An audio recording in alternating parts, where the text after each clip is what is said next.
Welcome back to Lockdown Universe, home of the bizarre, peculiar, and unheard of stories of UFO legend and lore. And today we are going to discuss the giants of North America. So we've heard a lot about giants in other parts of the world, not necessarily so much in North America or America proper. And I wanted to discuss not only the giants, but also the Viking lore that comes along with these giants. And I did a little research and I came across an episode of America Unearthed. And the host, Scott Walter, basically goes on an expedition to find more information about these giants, to find the actual bones that prove that these giants existed at one point. Now the theory is that a lot of these giants existed in Minnesota. Thus, you have the Minnesota Vikings named football team. Now, it seems silly because we think, okay, well, it's just a cartoon on a helmet, but there's actually a lot of history behind it. So let's kind of dive into that, and we can talk a little bit more about how it correlates with the team, also with what Scott actually found at this grave site. So, upon investigation, right, we just haven't heard a lot about Vikings, or giants, at least in America. But we have heard a lot about Vikings.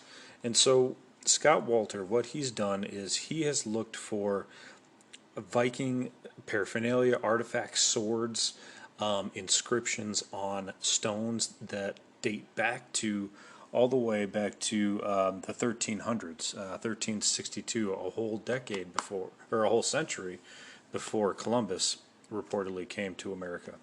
So we know there's been people that have come to America way before Columbus. That being said, they found this stone in 2000 called the Kensington Rune Stone, which has Norse inscriptions on it. Now, rune is a language and a set of symbols that are very similar to our alphabet. There's just fewer of them, so we have 26 and rune has less. But rune is what the Vikings wrote in, and he located this Kensington stone, Kensington Rune Stone, in Minnesota. So he dedicated a lot of time trying to find more artifacts in Minnesota and possibly even bones. And what he was able to find will blow your mind. So let's keep going. So what he did was, after he found this rune stone, which has rune, what looks like, writing, hieroglyphics kind of style writing on it, he decided to continue. And he came across a man named Roger Saker, who has a farm north of the location where this Kensington Rune Stone was located. So Scott went up to Roger's farm, and what Roger was able to find was an actual burial site for a Viking giant and two native girls. So this Viking giant, they measured out to be humongous. I'll get to that in a moment. The reason Roger was able to find this giant in the first place, he was looking for gravel to finish off and repurpose his foundation. He needed to lock it back in, so he was looking for an area to dig on his farm, and his farm is massive. And so he started to dig in this location, and when he started to dig, he hit bones, and so he actually dug up this giant's feet during this gravel dig. And so all of a sudden he sees these huge bones in his dig, pile of rocks, and he says, okay, well, I got to see what's going on down there. So he dug more, and they called out the state archaeological team.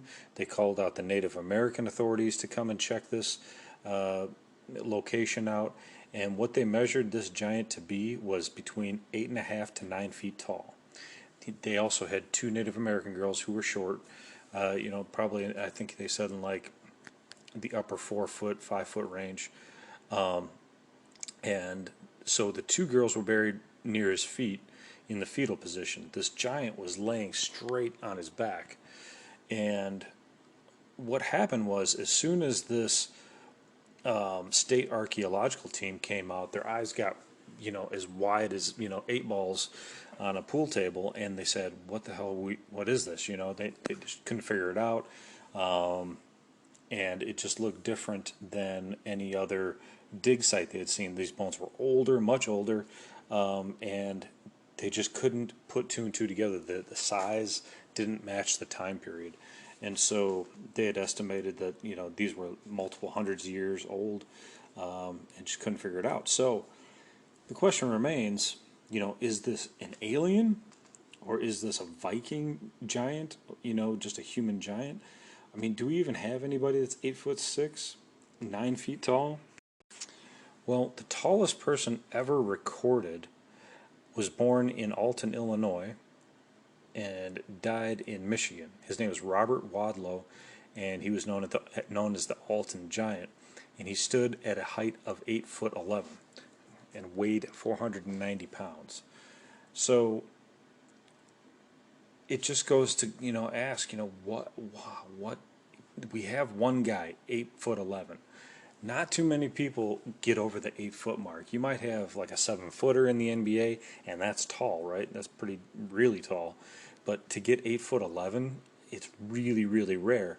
This guy that was buried in Minnesota, the Giant, was 8.5 to 9 feet tall, close to Robert Wadlow's height, which is the tallest man ever recorded in Guinness Book of World Records. So either there's a race of these tall 8.5 to 9 foot tall guys, or this guy just dug up one of the most unlikely digs of all time. So what do you think? Was there more people than this?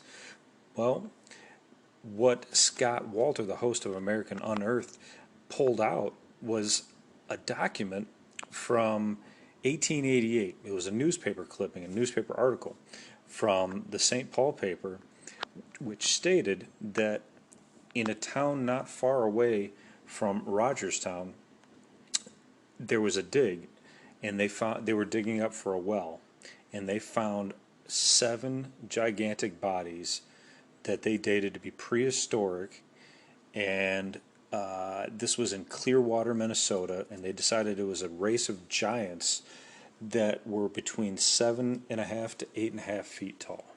So you had seven of these bodies now, plus the one on Roger Sager's farm. So you have 8 total bodies in a small geographical area that were able to be dug up. Now, when we unearth people, unearth bones, I mean, it's pretty rare, but there's tons of bones. There's been tons of people who've passed away, right?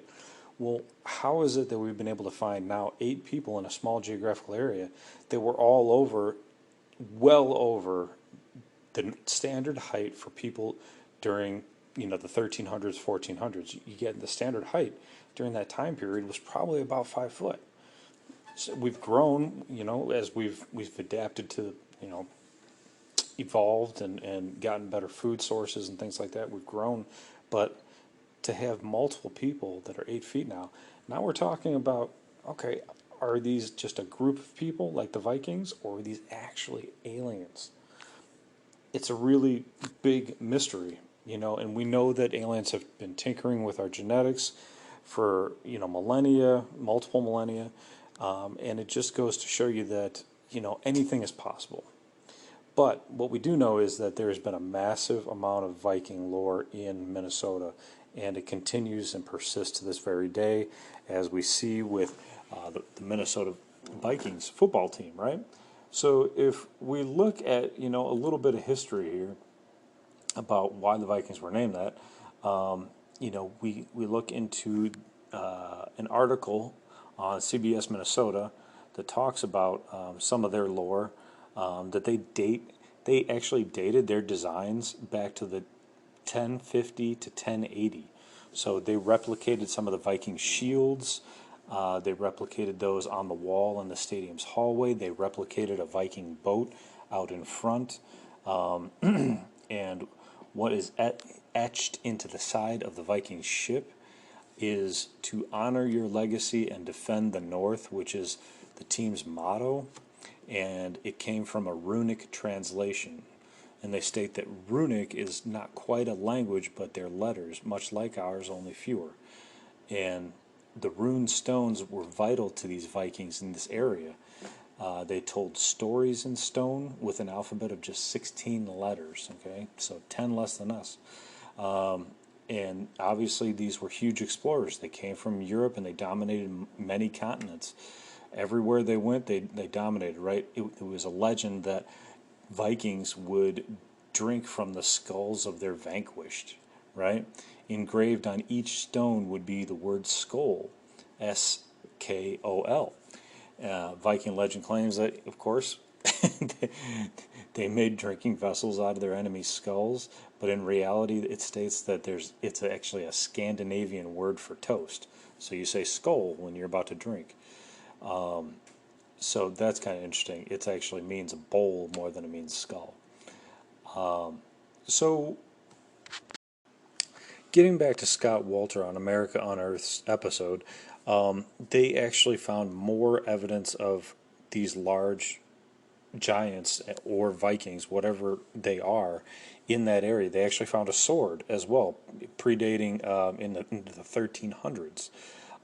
It was a sword that was approximately 3 feet long. So a smaller sword, not like a 5-foot sword or anything like a lightsaber or anything like that. But it had intricate designs. It had a spun woven handle. It also had a ornament in the middle of the hilt, possibly indicating their clan or whoever they belonged to. And that was also located near Scott Saker's farm. So now we're gathering all this evidence up for a large, giant population in Minnesota. So, it could be interpreted in many different ways. However, at the end of the day, these are giants, no matter which way you look at it, if they're human or not, if they're our ancestors or not. And the question, goes, if these giants were that tall, right, 6 to 9 feet tall, possibly even taller, the question remains, where's their progeny? Where are their children? Because we should have a bunch of 8.5 to 9 foot tall people walking around, but we don't. We have basketball players that are pretty tall, 6'7", maybe 6'10", but nowhere near 8.5, 9 feet tall, or maybe even taller. So the question remains, where did these people go? Were the Vikings or these giants killed off before they could have children? If they were such a dominant species, they would have had children. They would have had children in many locations. Wherever they dominated, wherever they go, they would have left behind huge children behind them in their wake. If you look at genetics, I've looked at genetics and I've seen what tall men and shorter women, their children, you would think, okay, it's supposed to be a mix in between that, right? But typically, it's a tall individual that is the child of a tall man and a shorter woman. So we should still have these very tall individuals walking the earth, but they're not. So were they all killed off? Did they leave Earth? Where did they go? It really is a mystery. And I love Viking lore. I love Viking legend. It's a fascinating subject. They were pretty brutal, according to history. There's even a television show called Vikings. So it's a fascinating culture, and it's made its way even continuing to this very day into our own football culture. So who are these people? Where'd they go? We don't know. But we continue to search for the answers. But needless to say, we do have giants in America. So don't let anyone fool you. Don't look at the pictures and say, oh, that can't be true, because it can be. It is. And we have testimony now. We have proof, and you can look it up. So where do we go from here? We continue to search for the truth. And that's what we do. So thanks for joining me on this journey. Thanks for joining me on this path. It's been entertaining, educational. Apparently, if you ever get a chance, maybe we should go do a dig in Minnesota. So, anyway, hopefully you guys are taking care of your physical health, spiritual health, emotional health, taking care of your friends and family, focusing on your hobbies and your goals and your dreams, and always continuing to question the universe around you. Until next time, guys, take care. Lockdown Universe out.